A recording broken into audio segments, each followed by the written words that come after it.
Debt limits your income, which is your number one wealth building tool.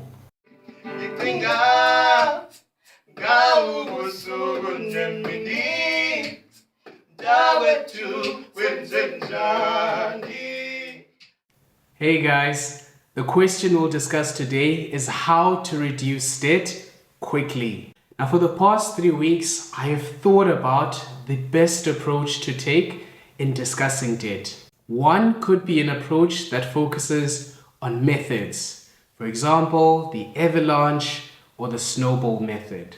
However, the approach that I am choosing to take today will be one that focuses on what I like to call the psychology of debt.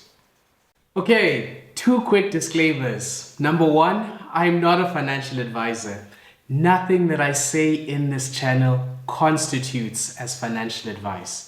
I'm simply a friend having a conversation about finances. Disclaimer number 2, this is a slightly personal topic for me because of how debt has affected my life from childhood up until the age of 27 when I finally became debt-free.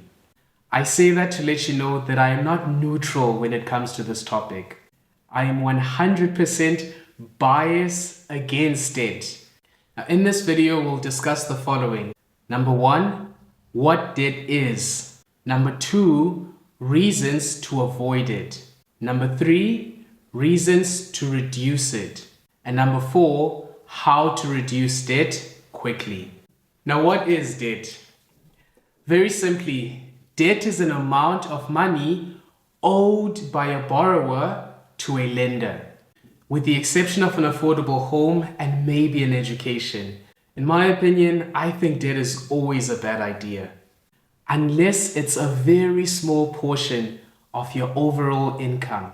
Reasons to avoid debt. Number 1, it limits your income and your ability to build wealth.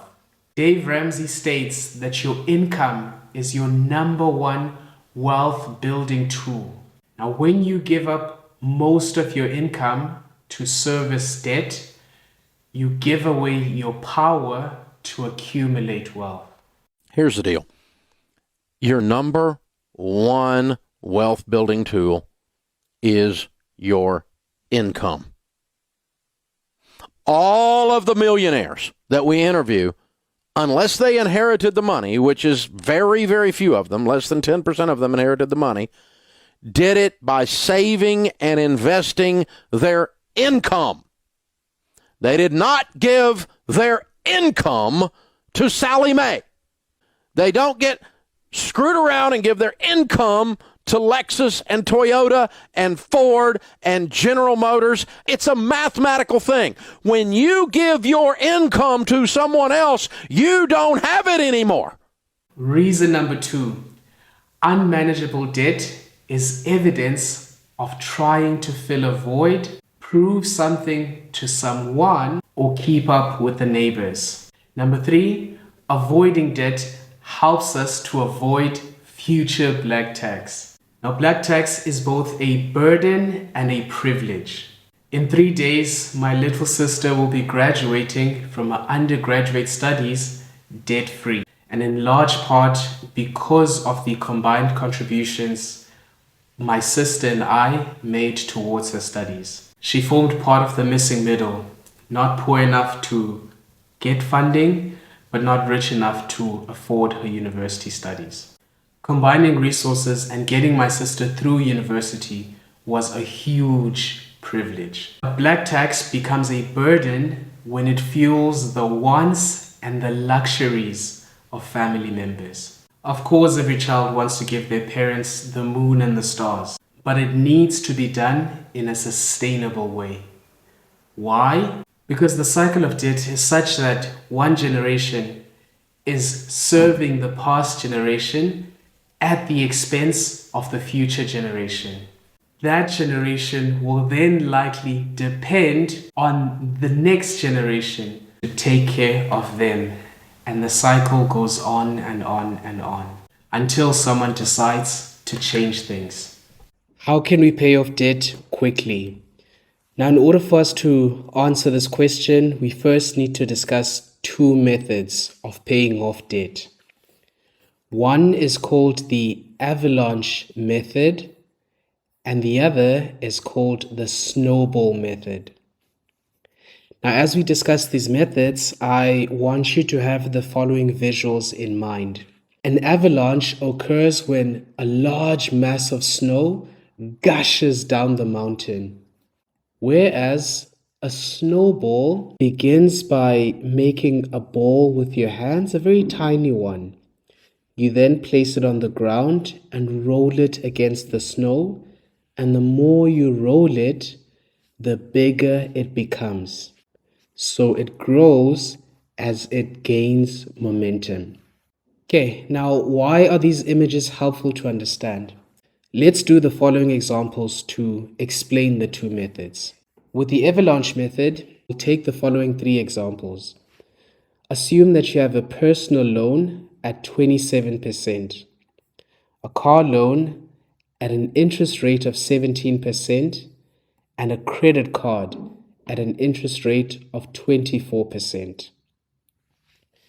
The avalanche method says that you pay the loan with the highest interest rate first, as this will result in interest rate savings over time.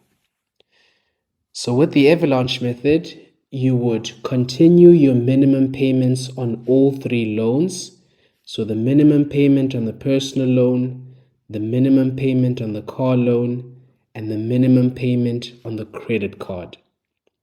However, you would then take extra cash that you have and you would add it onto the personal loan because it has the highest interest. With the snowball method, let's take the same examples of a personal loan, car loan, and a credit card, also at the same interest rates. With this method, you would not go for the debt with the highest interest rate. Rather, you would go for the debt with the lowest interest rate. So you'd still continue to pay the minimum on all three loans. However, you would take extra cash that you have and you would put it into the lowest interest debt.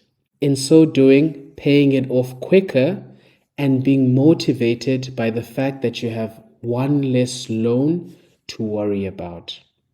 Now, in the long run, you do not save as much with the snowball method as you would with the avalanche method. However, it provides motivation in that you pay off certain loans and you therefore have momentum to continue paying off the remaining loans. And so, back to our original question, how do we pay off debt quickly? The answer to that question is it depends on you. If you have the resilience to follow the avalanche method, then from a numbers perspective, it is the cheapest way to pay off your debt.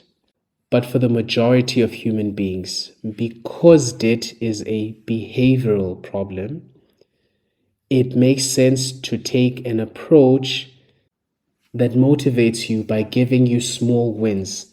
When you pay off your lowest interest yielding debt, it's a small win that then builds up momentum for the next debt. And once you conquer that debt, you then have momentum to take on the higher interest debts. And so the quickest way to pay off your debt is the way that works best for you. Personally, I would recommend the snowball method purely because debt is a behavioral problem and it therefore makes sense to apply a behavioral solution.